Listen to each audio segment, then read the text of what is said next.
This is Life Bursts. I'm Matt. And I'm Sarah. We're sharing your stories with the world.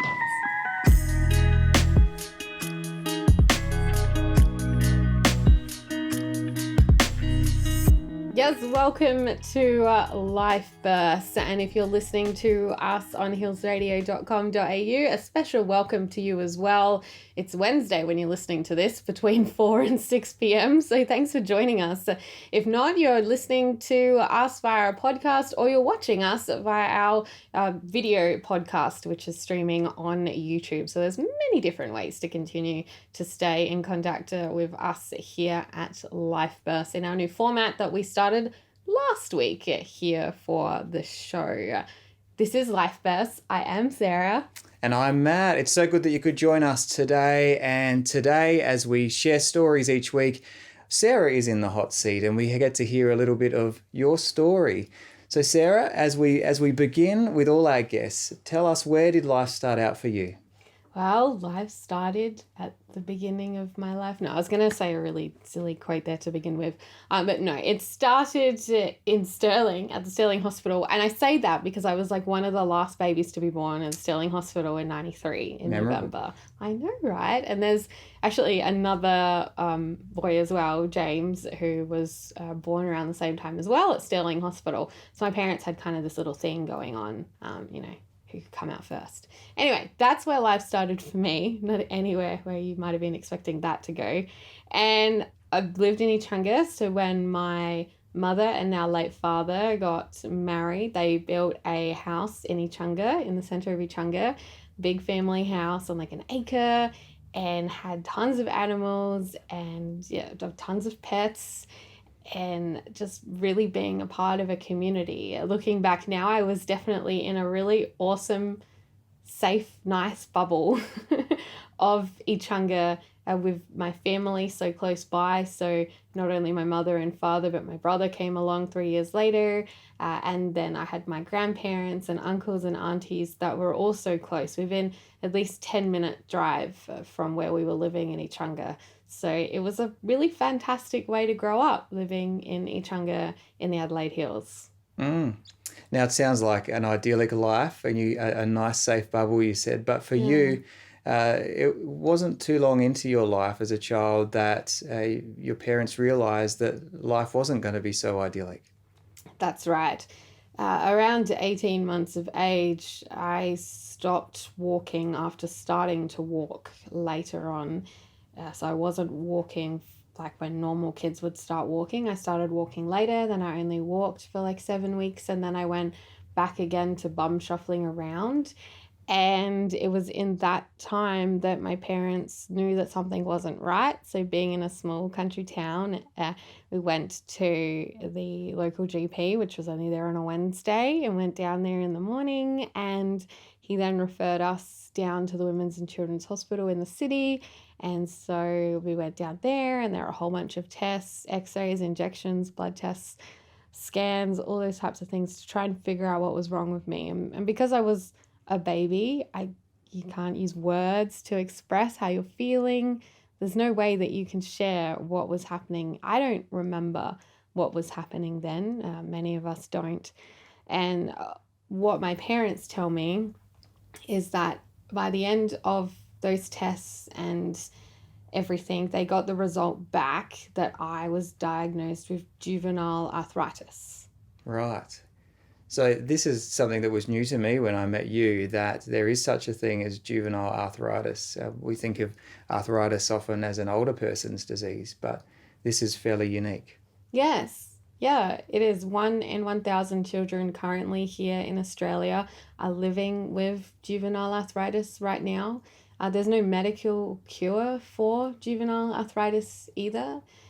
So I found it very, lonely growing up, feeling very isolated, even though I had a whole community around me that gathered around my family to support them as I was growing up, supporting us with, medical appointments or going to school or outside activities of church and lots of other different things that happen in the community with CFS and whatever. And they were all there for us, but it doesn't really take away that pain that my parents that I now know about being older had of feeling even more alone and isolated than I did, not knowing anyone else who was going through that same situation at the time when I was 18 months of age. Yeah. So as you grew, what's your earliest memory of some of the symptoms you had and realizing that this was different to what other people are experiencing? There are many.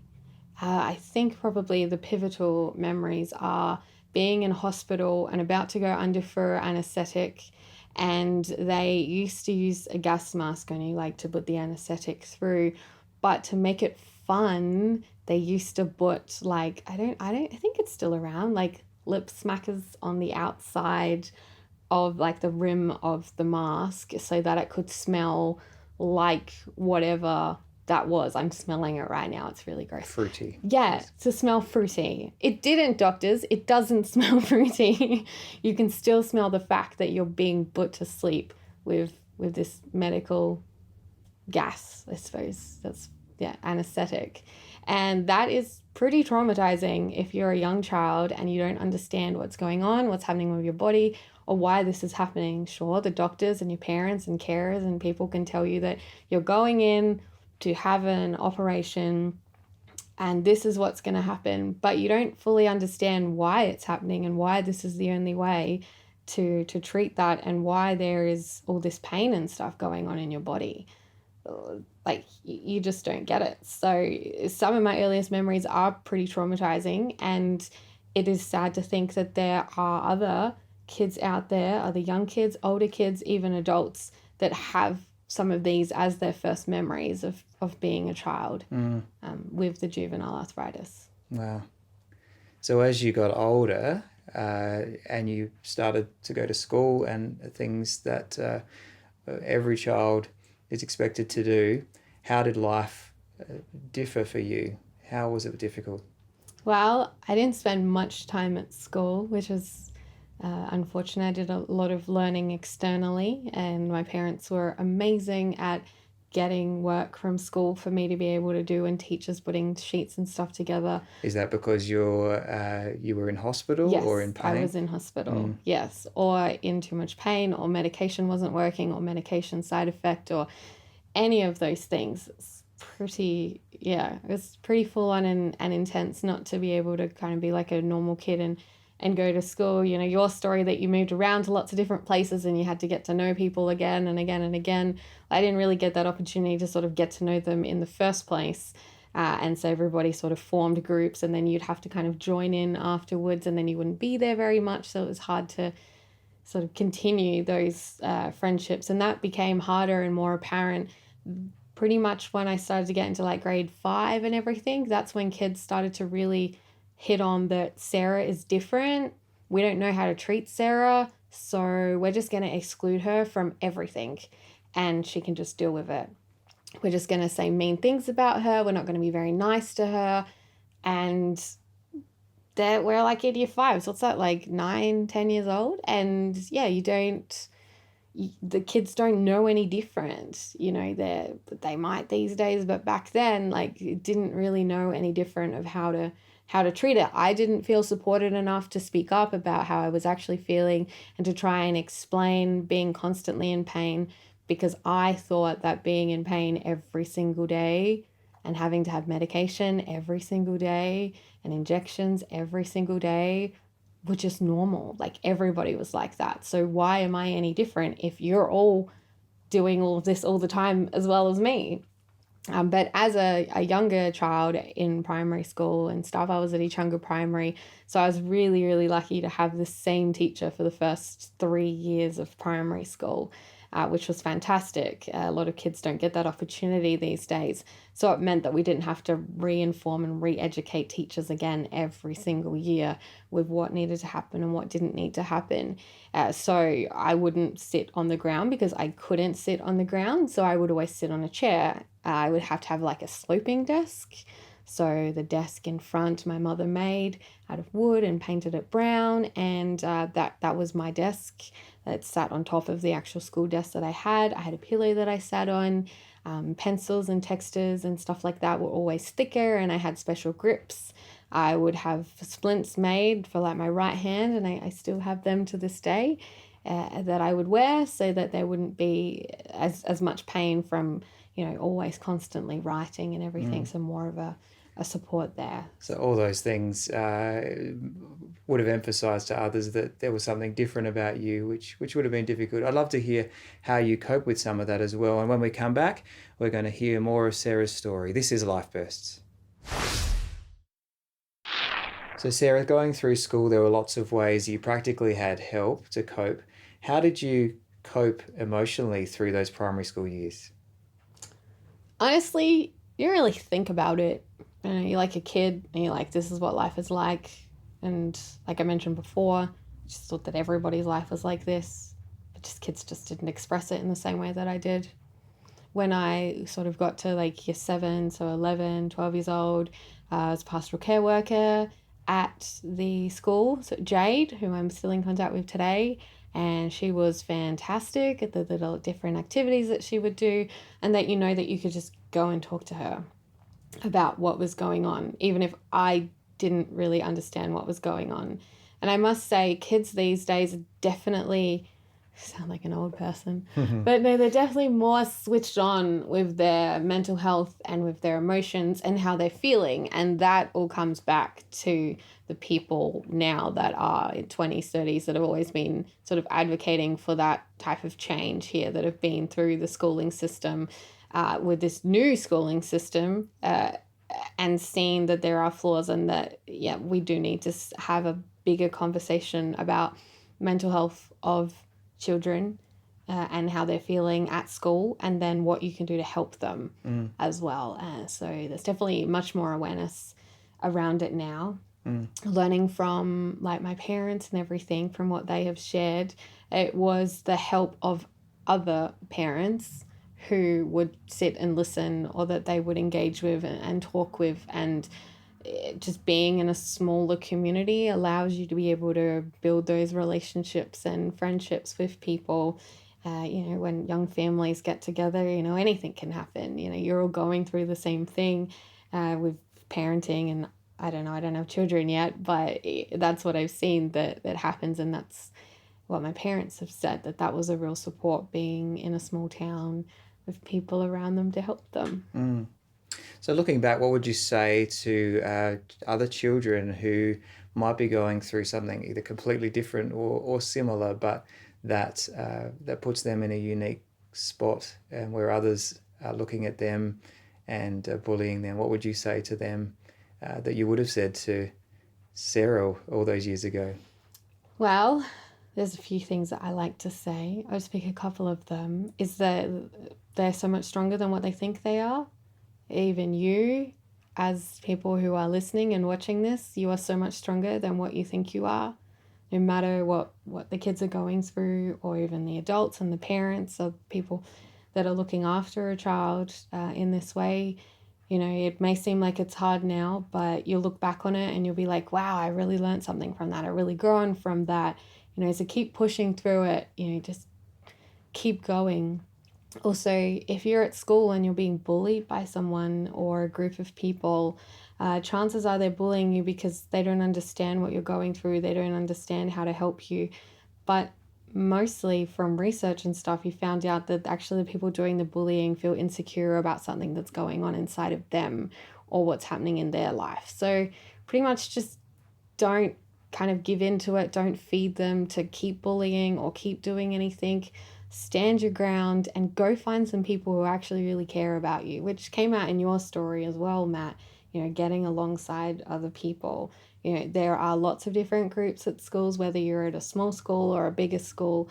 Go and find some young people who can understand you and share about it. And with social media and stuff these days, it's so much more easier to be yourself and to express how you feel. And I think that is fantastic. So that's what I'd say to those kids. Great advice. So as you moved into your teenage years, did things change in the sense of what you could physically do and not do? And how did that affect the things that you could do that others were doing that you'd call hobbies? What did you find to to get involved in? Well, I was never like a netballer or a footballer or a soccer player, or I did try tennis. Like I did like playing tennis. I was pretty good at tennis. The one thing I really, really enjoyed was swimming. I loved swimming. I did swimming every single Tuesday in Hahndorf with a special teacher and really small lessons, and it was great. It was awesome. Water, warm water especially, is great when you are experiencing juvenile arthritis or arthritis in general. It is awesome. And so I really, really liked doing that. Also, my father was a part of the CFS at Ichanga. He was captain at the time when I was moving into high school. And so my family were a part of the OB support. So those who go out, who feed the firefighters, who water them, who make sure like that they are okay. And so whenever there was a big bushfire happening or they were out for hours upon hours, the firefighters were, that is, we would get together with a whole bunch of other people from the community. We'd line up tables and make sandwiches, burgers, rolls, packets of, lollies or whatever, and send it out with the appliances, CFS appliances as they came in. So I really enjoyed doing those things. And of course I loved going to like kids club and youth group and all of those different activities within the church. It was a way that I was able to make friends with people who were compassionate and caring and wanted to listen to what I was going through when I was ready to share what I was going through, that is. Because being so isolated and alone for such a long time, or feeling like you are because of this condition and because of the stigma that is still around because of this condition, it does get very lonely and isolating. And there was no, back in 90s and 2000s, like there wasn't that much of a social media presence. I was too young to be on social media. So there was nothing like there is now for support online with other people. You can reach them more broader. But when I was 12, I had applied to go to Heathfield High School in the Adelaide Hills. I really wanted to go there because I did love drama. That's pretty much why I ended up turning into radio. Loved drama, really wanted to go there because of the drama program, not volleyball program. And then I injured myself treading water for the first time in my swimming lessons, and we just thought it was like a normal injury that kind of happens, and then it pretty much manifested into osteoporosis and rheumatoid arthritis, went in and attacked the joint. So it, ultimately, to cut a super long story short, it's kind of just bone on bone now. I did have a spur and it was very hard for me to walk and run and do all those things. I don't have that problem anymore. That'll come out later on in the story. But at the time, it was terrible, horrible, the worst thing. I spent so much time in hospital. It's not funny. So many times when the doctors were like, right, we're going to keep you into hospital. You're going to have to stay here in this room because we don't want you to walk anywhere because we're trying to figure out what to do with you. Like, we're trying to figure out what to do with your hip. We're trying to figure out why you are not responding to any medication. Like, you're not responding to steroids. You're not responding to injections. What is going on? You need to stay here. But there is a funny story that does come out of all of this. So the first time when they told me that I needed to go into hospital and to be in hospital, like stay in there for a week, and I wasn't allowed to like go on long walks or anything like that. I had to stay in my bed while they tried to figure out what was going on. It was cherry tomato season. Right. And so we used to grow cherry tomatoes at our house in Ichanga. And so we just, my brother and I had gone out and picked a whole bunch of cherry tomatoes. And so my brother and I, the night before going to hospital, were just sitting there eating cherry tomatoes, right? Because, well, they're delicious and you can. Anyway, the next day, go into hospital, everything's fine. I get admitted. And then I just start vomiting, like all the time. And it doesn't stop. It didn't stop. And they thought that I had gastro, even though I thought, I think I just eaten too many tomatoes. But that's okay. So then I got my own room. Oh, perfect. And it was fabulous. So for the rest of the week, I had my own room, and the doctors all had to dress up in like full gear and everything, mask and what we would call PPE now that everyone's aware of, PPE coming on in and stuff. It was funny when you're 12 years old. That's and you're right. Stuck in a room. Like, it was. Well, there's a tip. There's a tip for anyone. Don't say that. We are listening to Sarah's story. This is Life Bursts. Now, Sarah, there's one hobby that you haven't shared that you got involved in at a very young age. Tell us about that.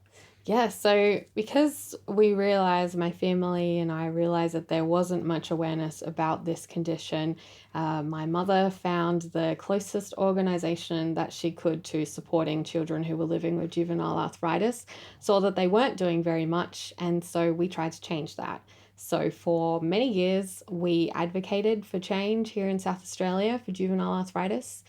We raised thousands upon thousands of dollars of funds for this change, and we felt that nothing actually ever happened. Nothing that we wanted to happen, nothing that we were trying to voice was happening. And so we didn't really hear that our voices were being listened to. But through that, we found that there was also a community that were going through the same thing that also felt that their voices weren't being heard. And so that pretty much led to the biggest hobby of them all, which I don't really see as a hobby anymore. More than a hobby.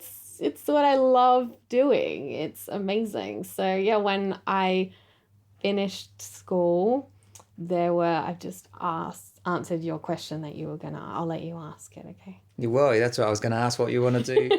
What did you want to do when you finished school? Did you have any idea? When I was in year 10, they asked us, so I eventually ended up at Heathfield High School, right? So I hobbled for a couple of years around this terrible hobble. It ended up on ABC, the 7:30 report and stuff. They did a whole report about juvenile arthritis. And so that was one of the parts of that change, I suppose, just to go back on your question that you just asked me. When I was 12, that's when my radio thing started, but we can bring that up later. I went on and talked about juvenile arthritis. So when in year 10, they ask you, and they still do these days at school, did they ask you, when you were in year 10, about what you wanted to do? Yeah, it was certainly a time where you started thinking about it. They wanted to prompt you. Yes. I wrote journalist because from a very young age, my grandma in Eunice Owen encouraged me to write things and draw things and put things in articles and stuff in the Ichunga Community Times every month. So I did do that. So I really liked that, and I really liked this thing called television and radio, and I thought it was fantastic here in Australia because you can share your opinion and it's okay and it's accepted or not accepted. It doesn't matter.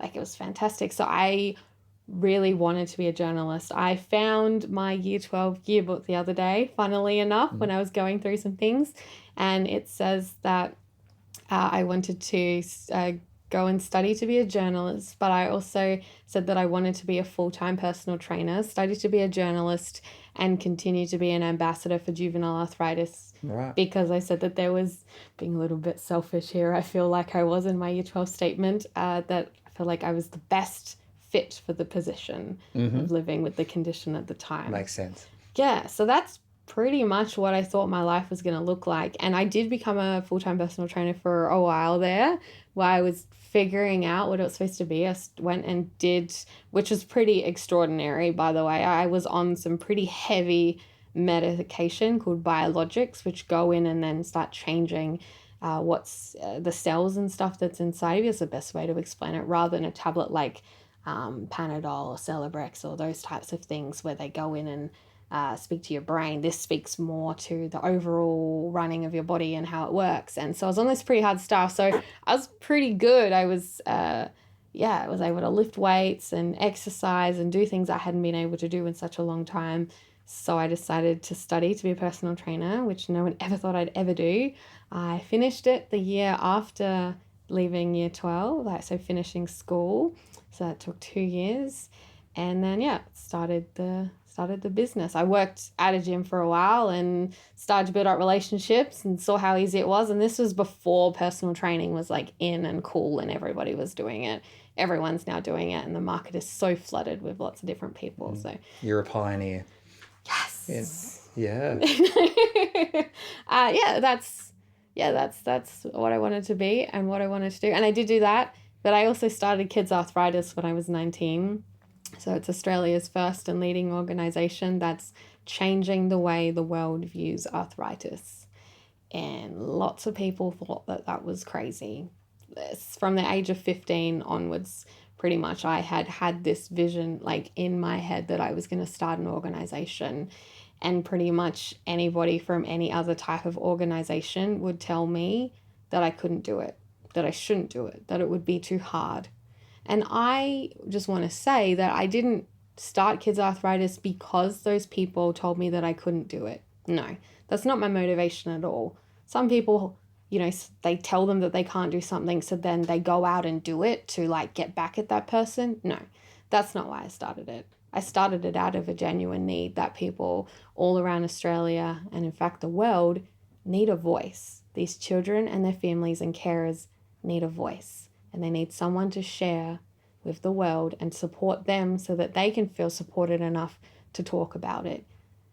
That's what they needed. So I filled that gap, and I'm still filling that gap. And so many other young people have stepped up with me and are also filling that gap. And they are true warriors. They are incredible. They are amazing. They are so strong. And they're going through very similar things to what I went through. The medication may be stronger. It may be different now, but they're still going through the same issues. And so it is wonderful to have an organization that they can turn to, people that they can turn to, people that they trust is the big word there, and can, to be there for them. Is there just one story, and you don't have to use their names, of that you know the impact that your organization's had on them in a positive way? There is an organization overseas that has started. It's not a family, but it's like the biggest story and the most amazing story of, and it's something I never, ever, ever thought would happen. There's an organization that has now started in a third world country that is there for children and their families and carers who are living with juvenile arthritis. It's called Arthritis Kids, which I'm okay with. But they saw how easy it was for me to set it up. It was easy, but it wasn't easy. Like, you're starting something new for the first time. But they saw me doing it and how much support I was getting. So then they thought, let's do this, because a similar thing is happening here. We're not getting supported enough. Let's do this. And that is amazing to me. That is just the biggest type of, I'm not looking for encouragement or awards or anything like that, even though I have some. It's just amazing that people in another country have felt so supported by what we have done here in Australia with Kids Arthritis, that they have decided to start their own charity. It is absolutely amazing. That's fantastic. And so you continue to run Kids Arthritis, and there are people, a number of programs offered. What are some of the ways you're currently connecting and encouraging people? So it has become more acceptable now to be online for things. And so before everything happened in 2020, we were going interstate and meeting with families, meeting with doctors and all those types of people interstate, and just connecting them, because that's what people want. Like, there's organizations that are looking for a cure. There's organizations that are doing all of that. But you need to really focus on what is the root cause. Like, what is the problem right now? It's that these families don't even feel supported enough to even talk about it with their friends or even with their family, that they're not even going to share it. So supporting them, bringing them together, connecting them with other people who are like them so they feel supported enough to then share it. So lots of online groups, in-person groups. We go to schools, speak to teachers, run tons of different programs. It's just amazing. But overall, it's to connect the families, the children and carers together so that they feel supported enough to then tell other people. I can't stress that enough out of everything that we do. And we do so much that we don't have enough time for to go into today. There is a lot. Kidsarthritis.org is where you can go to find out more about what I'm talking about now. Fantastic. We are chatting to Sarah and hearing Sarah's story. This is Life Bursts. Well, Sarah, you've certainly packed a fair bit into a pretty unique childhood. After being a personal trainer and alongside setting up your charity, What other jobs did you find yourself throwing yourself into? Yeah, this is sort of the part of my life that I haven't really shared very widely before. So it's awesome that I get to share it in this capacity. So when I'd finished my study as personal trainer, I was working at a gym, but I also knew that I really loved kids, right? I really loved kids. So I wanted to figure out whether I really liked volunteering at my church with kids or if I liked working with kids in a childcare center. So with that type of experience that I'd got from being 12 and I was like 18 by this time of volunteering at Ichunga, where you are, I was pretty desirable to work in a childcare center, so it made it really easy. And I picked up working at 3 different centers, just pretty much just figuring out and trying to discover if that's where I was supposed to be and if that's what I really liked doing.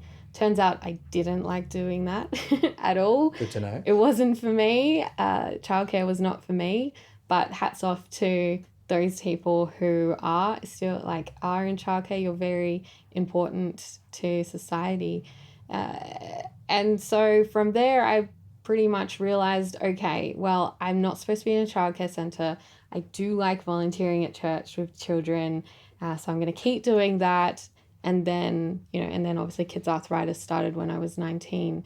At church, there was the minister that was there before you, Laurie Lingwood, his wife, Kathy Lingwood, pretty much just took me underneath her wing, and she taught me all of these incredible leadership skills that I have now. She helped form and shape me from that young teenager up until they left, and just being there at Kids Club, and started just washing the dishes afterwards, but then moving into taking on more of a role with running craft and being behind a table and learning how to talk to kids and be with kids and pretty much, as you say, come alongside them and be there with them and talk about their day and what's been going on in their life, to then stepping up and being on the little committee that organized a little group that organized these events to happen. And so then took a bigger role, and then eventually ended up gaining paid work to do these types of things. So connecting in the school and being alongside her pastoral care worker that was there. So pastoral care worker was a huge influence in my life being in primary school. So it was great to work alongside her and to be in the school with the kids. And because my brother's 3 years younger than me, he wasn't still in primary school, but because it was such a small town, there were kids there that I knew anyway, like their siblings and stuff, from people that I went to school with. And it was awesome to be in that position and to now lead that kids club and to lead those things. And I was thrown into leading a youth group, which was crazy and different, but also fun, leading on Sunday mornings and getting up in front of a church rather than just singing up in front of the church, but actually sharing messages and speaking with people and them going on this journey with me, which many people at Ichunga have done my whole life. They've seen me from a little tiny kid, little baby, to where I am now, and I'm still there. I'm still connected with them.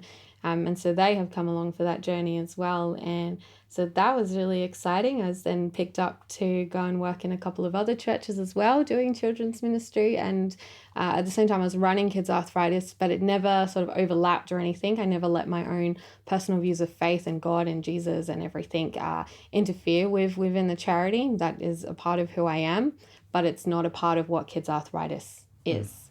Just want to make that super clear. So that was great. It really affirmed to me that I am great at connecting with young people, especially teenagers, and I'm still in contact with a lot of those teenagers from that time of my life, and they still want to hang out with myself and my husband now, and we still do that and still hang out with some of the kids, and just continuing to be there and to be a positive influence in their life. Just like, so much of what your story last week said, about my story, is that there are lots of young people that are leaving the church, and there are lots of young people that are thinking that God doesn't love them, God doesn't care about them, that they're sick or they're feeling this way or this is happening because God doesn't love them. But in fact, it's actually the opposite. God loves them and wants to have a relationship with them and wants to get to know them more. And he's trying to talk to them, but you just need to be listening. And I had a conversation with one of my friends that I have known pretty much since birth, because our fathers are best friends. And he's just like, well, I don't think God's trying to talk to me, Sarah. And my friend, myself and my other friend who I've known since high school, we both at the same time said, you're not listening. And it's so true. God is trying to talk to you, but are you listening? Are you really listening to what he has to say? And he'll speak in different ways to different people. And I think that is what is awesome and amazing about God, is that he is there no matter what happens. And, there are kids through Kids Arthritis that when I share with them that I went to church or whatever, they'll then be like, oh, I go to church too. Or, I talk to God, or I go to a Christian school, or I read the Bible. Like, they'll start talking about it. And I remember when I did, share one time with one of the little girls, she said, oh yeah, I go to a Christian school. Do you think that God could help me with my arthritis too? And I said, yeah, I think God can help you with your arthritis too if you want him to. It's pretty awesome. So yeah, there was that part of my life that was happening at the same time. And I had a pretty awesome mentor who was also there leading and guiding and shaping and taught me so much, which was excellent. And I really encourage young people to have someone that's a little bit older than them that is also passionate in the same areas, that can help guide and grow them in the same way and in the way that you do want to be, and to have that good relationship with people that you can trust, which is excellent. Yeah. That's fantastic. Now, you mentioned your husband. Yes. Just tell us briefly, how you met and just the makeup of your household now. I think I know where this is going. Yeah.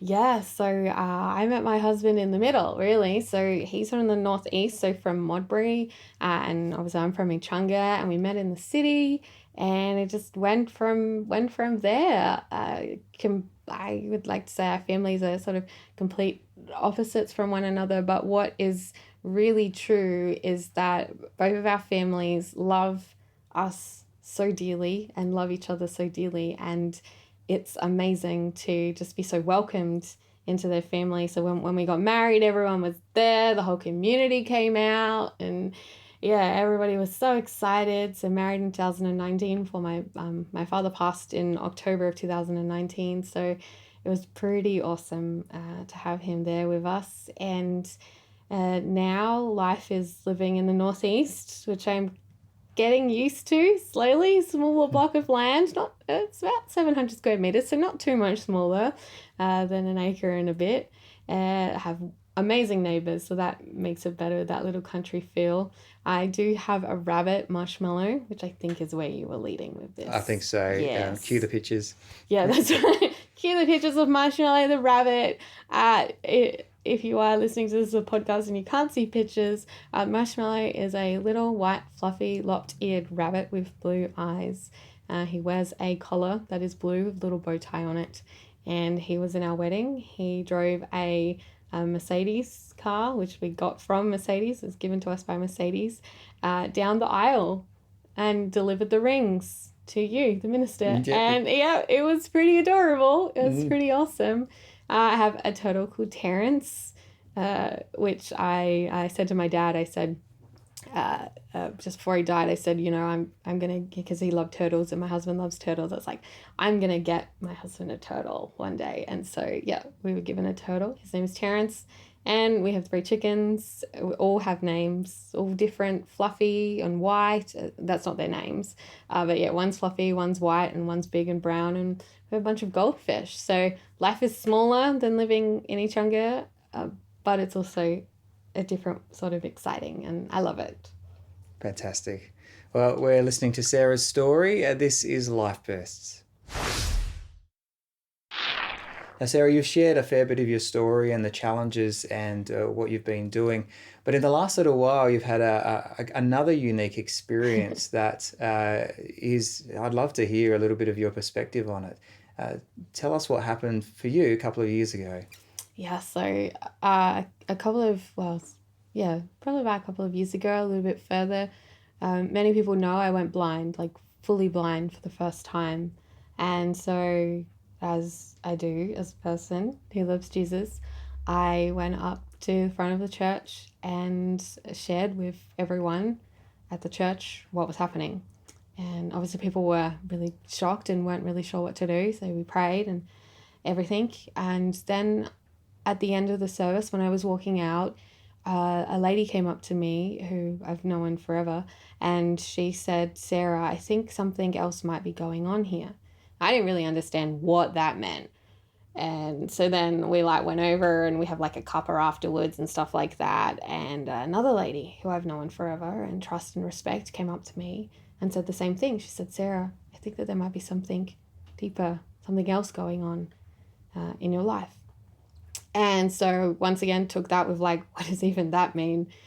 Anyway, people sort of started coming around me in a sort of a deeper sense because I was obviously blind, right? And I couldn't see anything and it was hard. And my sight eventually came back after 4 days, and then it would just disappear randomly whenever it wanted to, my whole sight and everything. And that happened a few times, a few more than what I would like, which is none, but it happened a few more than I would like.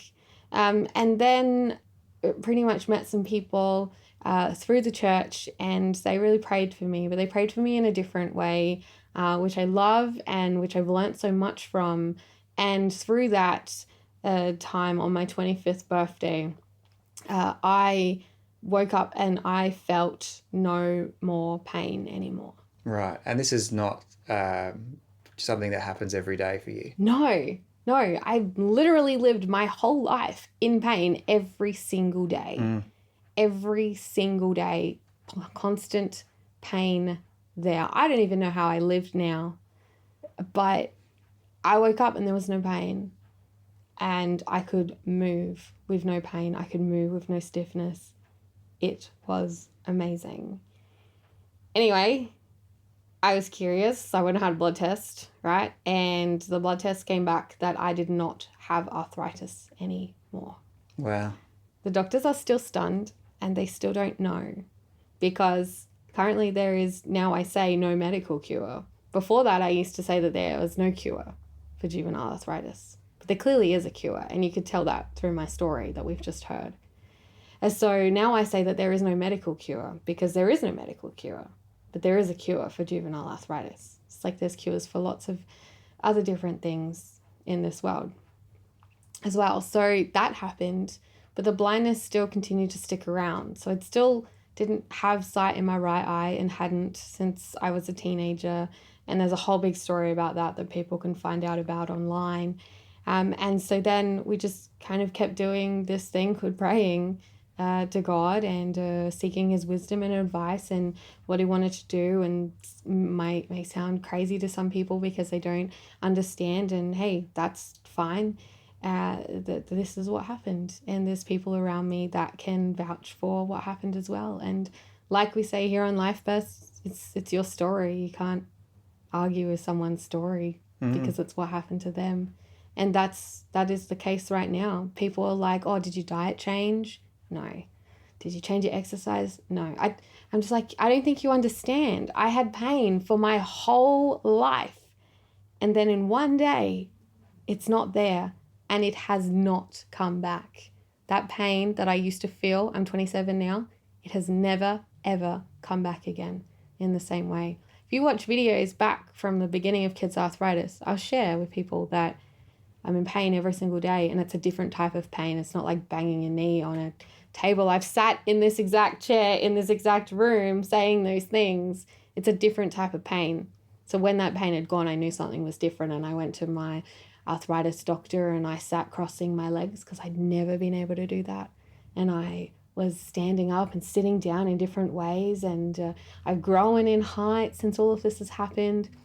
Yet my vision has continued to get worse, but I know, and other people know, and you know, Matt, that it is going to come back. And doctors and medical professionals really wrestle with that. You know, I've been referred to lots of different doctors because I stand this ground that my sight will come back. And I tell people that my sight will come back.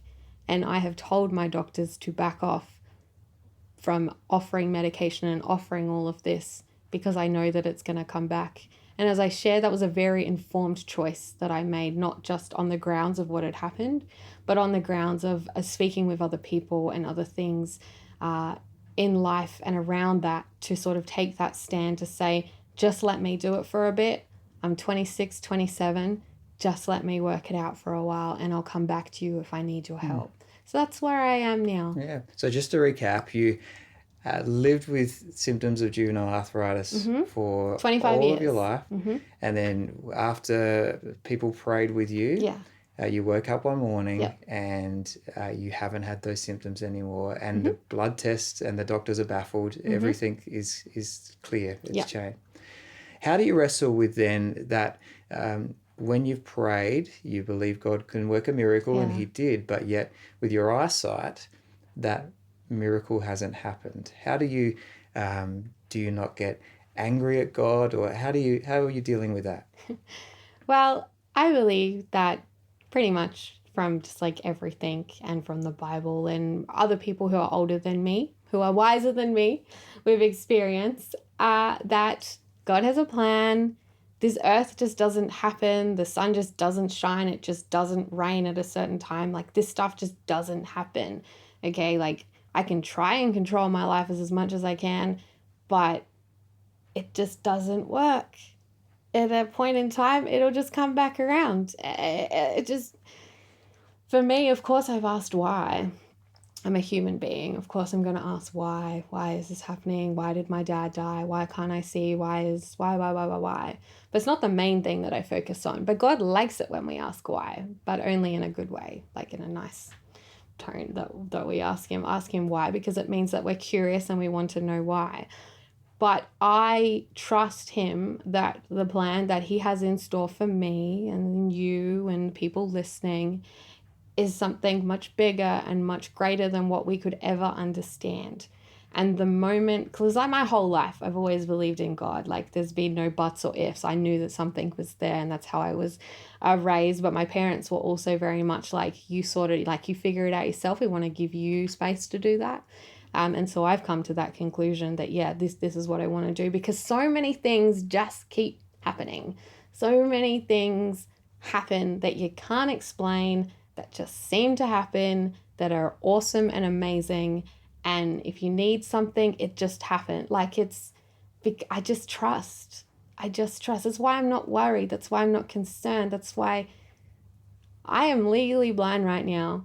And I honestly, it doesn't faze me one bit. Like, the doctors are all, wah! And I'm like, dude, it's fine. Like, just chill. Like, it's going to come back. Right now I'm living like this, and it's okay. I'm at peace with it, and I'm totally fine with it. And that's strange, and it takes a long time for a person to get to that sort of point if you haven't had all of this lead up, and if you haven't had people around you that nurture you and love you and care for you and listen to you and are there for you. That is the biggest influence. I have deliberately surrounded myself with people who care about me, people who want the best for me. And I learned that in high school, and I learned that as a young adult. You are who you hang out with. You need to surround yourself with those people. And hey, if it turns out that those people also believe in this Jesus, then hey, that's awesome. But I also surround myself with people who don't, and people who are very, very tested by what has happened in my life, because this doesn't happen every single day. And I can give you all the evidence that I have to say that what has happened is true, and what has happened is real, and it's amazing. So I stand firm, and I don't know, it's just too hard not to. Like, I just don't understand how people don't. Yeah. That's an incredible story. So Sarah, thank you for sharing with that. Yeah, wow. And I think you shared your advice all there in that as well. So it has been great to share with you. This is Life Bursts. We're continuing to share stories of people that we know, your stories, the real stories that are worth sharing with the world. I'm Matt. And I'm Sarah. Life Bursts is hosted by Matthew Carratt and Sarah Freeman, with production by Reese Jarrett and Kay Hoshraw Ozadigan, with additional assistance by Brett Freeman. For more episodes of Life Bursts, go to rawcut.com.au. This is a RawCut production.